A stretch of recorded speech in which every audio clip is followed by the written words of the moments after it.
Halo, ketemu lagi di channel Biologi Asyik. Kali ini kita akan belajar tentang transformasi energi pada makhluk hidup. Biologiers, makhluk hidup dapat mengubah energi yang masuk ke dalam tubuhnya menjadi bentuk energi lain sesuai yang dibutuhkan.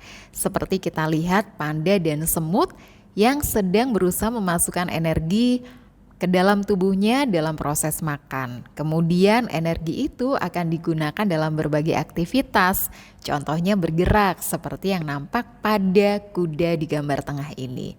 Ya, bagaimana cara makhluk hidup memperoleh energi? Oke, kita akan kelompokkan makhluk hidup dalam 3 kelompok besar ya, manusia, hewan, dan tumbuhan.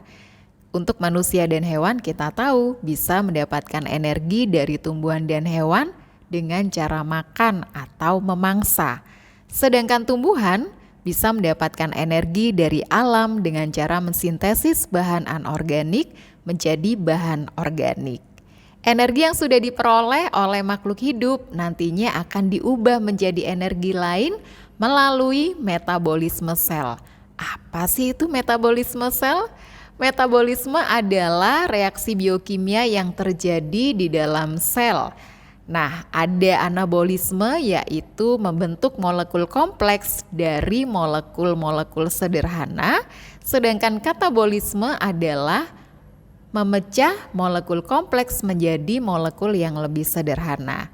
Anabolisme akan membentuk energi, sedangkan katabolisme nantinya akan memecah energi. Fotosintesis yang akan menjadi contoh dari anabolisme dan respirasi dalam tubuh kita sehari-hari yang menjadi contoh dari katabolisme. Kita akan bahas fotosintesis dan respirasi lebih mendalam. Mari kita lihat seperti apa proses fotosintesis. Proses fotosintesis adalah proses yang termasuk anabolisme, membentuk molekul kompleks menjadi molekul sederhana. Dimulai dari air yang tersimpan di dalam tanah, akan masuk melalui akar, kemudian diangkut oleh silem menuju ke daun. Kemudian karbon dioksida yang ada di udara bebas akan masuk ke tumbuhan melalui stomata atau mulut daun. Kemudian diperlukan klorofil. Klorofil adalah pigmen warna daun yang bertugas untuk menangkap cahaya. Cahaya ini yang bisa memecah senyawa karbon dioksida dan air, kemudian menyatukan menjadi senyawa glukosa, oksigen, dan energi dalam bentuk ATP. Setelah proses penyatuan terjadi, maka kemudian dihasilkan glukosa atau C6H12O6 yang akan disimpan oleh tumbuhan sebagai tujuan utama dari proses fotosintesis. Sedangkan ada O2 yang terbentuk oksigen, tetapi dalam proses fotosintesis oksigen akan dikeluarkan dari tumbuhan. Wah, sayang ya, karena kita tahu oksigen ini sangat baik untuk tubuh makhluk hidup. Apakah tumbuhan tidak membutuhkannya? Tumbuhan akan membutuhkannya, tumbuhan akan mengambil oksigen tapi dalam metabolisme yang lain yaitu respirasi. Dan kelebihan dari oksigen yang dikeluarkan ini bisa bermanfaat bagi makhluk hidup lain untuk respirasi juga. Lalu di bagian mana terjadi fotosintesis? Di daun, betul. Tapi kita mau belajar lebih detail lagi di daun sebelah mana. Kita sudah melihat gambar ilustrasi dari irisan membujur daun. Fotosintesis akan terjadi pada daun, tepatnya di jaringan palisade atau jaringan tiang. Kenapa terjadi di jaringan ini? Karena di jaringan ini terdapat paling banyak klorofil. Sehingga ini akan membuat laju fotosintesis sangat efektif. Apakah di jaringan lain tidak bisa terjadi fotosintesis? Jawabannya bisa, selama di situ ada klorofil.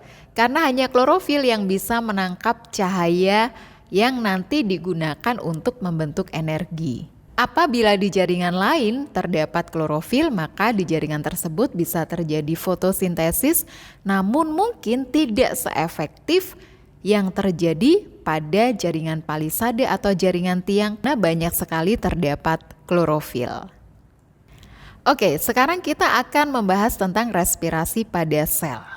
Respirasi termasuk pada katabolisme, yaitu memecah molekul kompleks menjadi molekul yang lebih sederhana. Terjadi di mitokondria sel hidup Dan bahan-bahannya adalah glukosa, salah satunya karena kalau kalian lihat di bagian ini ada protein dan ada lemak, di mana protein, karbohidrat, dan lemak ini adalah nutrisi yang bisa menghasilkan energi. Kemudian juga dibutuhkan oksigen, dan oksigen ini didapatkan makhluk hidup dari proses respirasi.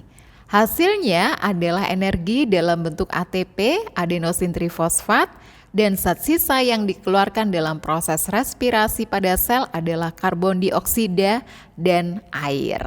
Wah, sudah semakin paham ya sekarang? Maka kita akan bisa simpulkan bagaimana bentuk transformasi energi.